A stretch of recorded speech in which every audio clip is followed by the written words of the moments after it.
Assalamualaikum warahmatullahi wabarakatuh. Hai, apa kabar? Semoga kalian semua dalam lindungan Allah, dalam keadaan sehat, dan tetap semangat ya, meskipun kita masih harus belajar di rumah. Semoga setelah sekian lama kita belajar di rumah, kita bisa lebih produktif dari hari-hari sebelumnya, ya. Jumpa lagi dengan Bunda Aci di sini. Senang rasanya bisa menyapa kalian meskipun belum berkesempatan untuk bertatap muka. Semoga Allah segerakan kita untuk kembali bertemu di kelas seperti biasa ya. Amin ya Allah, amin ya rabbal alamin. Nah, untuk kali ini pembelajaran kita, materinya itu sudah masuk ke materi baru. Sebelumnya kita sudah belajar tentang apa? Masih ada yang ingat? Iya, ya. Kita sudah belajar tentang teks biografi. Nah, sekarang kita sudah masuk ke dalam materi puisi. Kemarin kalian sudah menonton kan satu pembacaan puisi? Gimana pembacaannya? Keren ya? Iya, beliau adalah salah satu sastrawan terkenal. Dan semoga sekarang kalian bisa mengenali beliau ya melalui video yang kemarin kalian saksikan. Nah, terlepas dari pembacaan video puisi ya, video pembacaan puisi maksud Bunda, kali ini kita akan memahami bersama-sama, kita akan mencari tahu ragam puisi atau jenis-jenis puisi. Jadi sebetulnya puisi itu banyak jenisnya, dilihat dari berbagai sudut pandang gitu. Dan puisi pun sebetulnya terbagi menjadi beberapa jenis. Nah, untuk itu yuk simak pemaparan Bunda kali ini agar kalian bisa lebih memahami lagi tentang puisi ya. Oke, puisi. Jenis puisi di sini terbagi menjadi dua. Ada puisi baru dan ada puisi lama. Untuk hari ini kita akan fokus kepada puisi baru ya. Ini adalah puisi yang memang sering kali dibuat oleh para penyair gitu ya. Mulai dari penyair pujangga baru angkatan 45 sampai dengan para penyair hari ini gitu ya. Nah, apa sih yang dimaksud dengan puisi baru? Ada yang tahu? Nah, ini dia. Puisi baru. Kalau di situ kalian bisa baca ya. Kalau Bunda boleh ringkas, sebetulnya puisi baru itu puisi yang bentuk dan aturannya itu lebih bebas. Gitu ya. Bentuknya bebas, aturannya pun bebas. Aturan yang seperti apa yang dimaksud di sini? Aturan dari jumlah larik setiap bait, aturan jumlah bait dalam setiap puisi, aturan rima dalam setiap lariknya, gitu ya, atau suku katanya. Nah, kan kalau puisi lama itu memiliki aturan khusus. Contohnya apa? Misalnya, setiap larik itu harus terdiri dari 8 sampai 12 suku kata. Kemudian satu bait harus terdiri dari berapa baris. Itu adalah puisi lama. Kalau puisi baru lebih bebas. Umumnya lebih bebas, ya. Tapi puisi baru pun ternyata dibagi lagi ke beberapa jenis. Dilihat dari dua hal. Apa itu? Ini dia. Puisi baru berdasarkan bentuk dan berdasarkan isi. Itu ada istilah yang membedakannya gitu ya. Untuk hari ini kita akan fokus kepada puisi baru berdasarkan bentuk. Yuk kita simak. Berdasarkan bentuknya, puisi baru itu terdiri dari 8 jenis. Terbagi ke dalam 8 jenis. Ada distikon, ada terzina, quatrain, queen, sektet, septim, oktav atau stanza, dan soneta. Ada yang sudah pernah mempelajari ini semua? Kalau ada yang sudah, alhamdulillah, kita kuatkan lagi. Kalau yang belum, alhamdulillah juga. Kali ini kalian menjadi tahu. Ya, kita mulai dari mana nih? Kita mulai dari distikon ya. Baik, apa itu distikon? Distikon adalah karena berdasarkan bentuk, berarti yang dilihat adalah jumlah baris dalam setiap baitnya. Gitu ya. Tapi sebelum itu kalian sudah tahu apa yang dimaksud dengan larik dan bait? Larik adalah istilah lain dari baris, dan bait adalah kumpulan baris dalam sebuah puisi atau kumpulan larik dalam sebuah puisi. Nih, sebagai contoh di sini, distikon adalah puisi yang terdiri atas 2 baris dalam tiap baitnya. Jadi, satu baris ini disebutnya juga satu larik. Lihat, ini sejajar dengan baris yang kedua. Karena sejajar berarti mereka satu bait. Mereka satu keluarga, satu bait. Ya. Nah, bait selanjutnya dipisahkan dengan bentuk ini nih, menjorok ke dalam. Gitu. Ya. Nah, jadi ini lariknya, kumpulan larik ini nih disebutnya bait. Ini 2, ini 2, ini 2. Jadi ini disebut dengan distikon. Kemudian perhatikan deh bunyi akhir dari puisi ini atau rimanya. Larik pertama berbunyi mu, larik kedua ang. Bait kedua, larik pertama mu, larik keduanya ang. Tapi di bait ketiga ini agak berbeda. Ini ang, ini at. Bagaimana ini? Tidak apa-apa, tidak jadi masalah.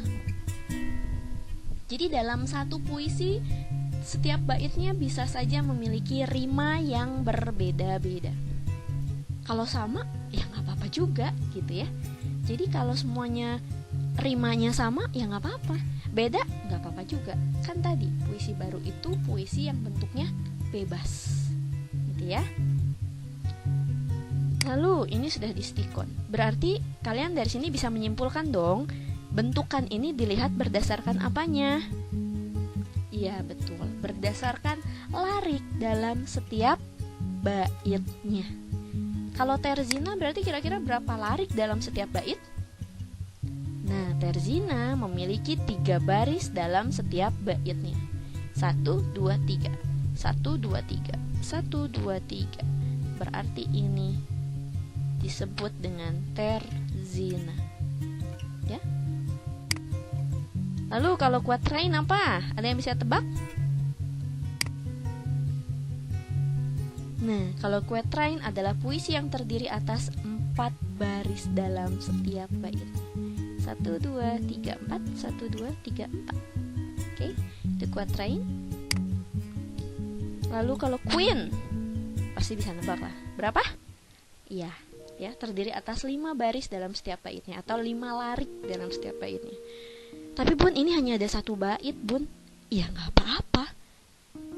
Puisi baru itu tidak terikat dengan jumlah baitnya harus sekian gitu, enggak. Jumlah baitnya 1 pun itu bisa disebut puisi. Contohnya ini misalnya. Ini hanya terdiri 1 bait, tapi dia ada 5 larik. Oh, berarti ini disebutnya dengan apa? Queen. Gitu ya.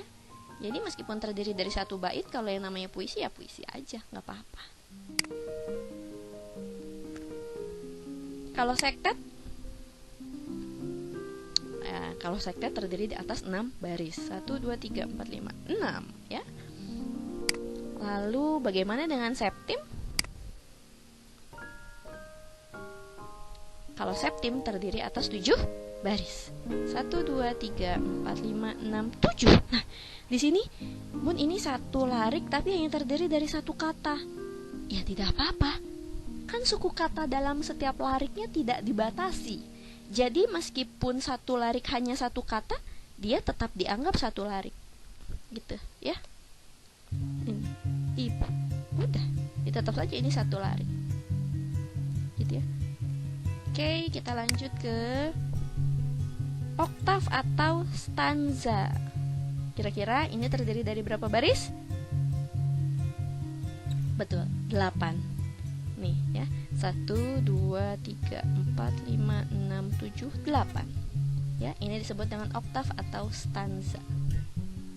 Dan yang terakhir, soneta. Coba tebak dulu deh, kira-kira kalau soneta, puisi soneta itu memiliki berapa larik dalam setiap baitnya? Kan tadi oktav atau stanza itu 8. Berarti kalau soneta berapa? 9, 10, atau berapa? Tara. Nah, inilah soneta.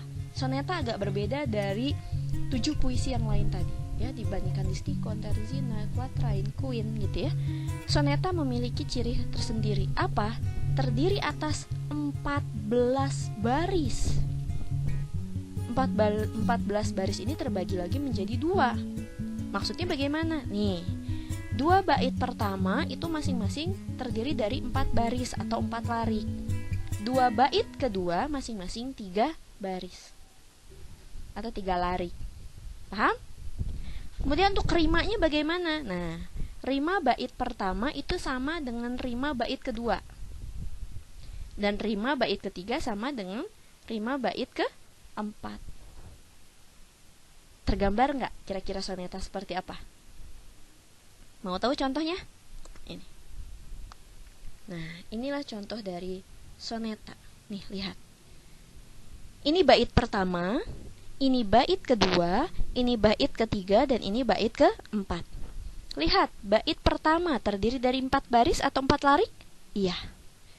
Ya, 1, 2, 3, 4. Lalu bait kedua 4 juga. 1, 2, 3, 4. Lalu bagaimana dengan bait ketiga dan bait keempat? Dia terdiri dari 3 larik, 3 baris ya. 1, 2, 3. 1, 2, dan 3. Lalu kita lihat rimanya.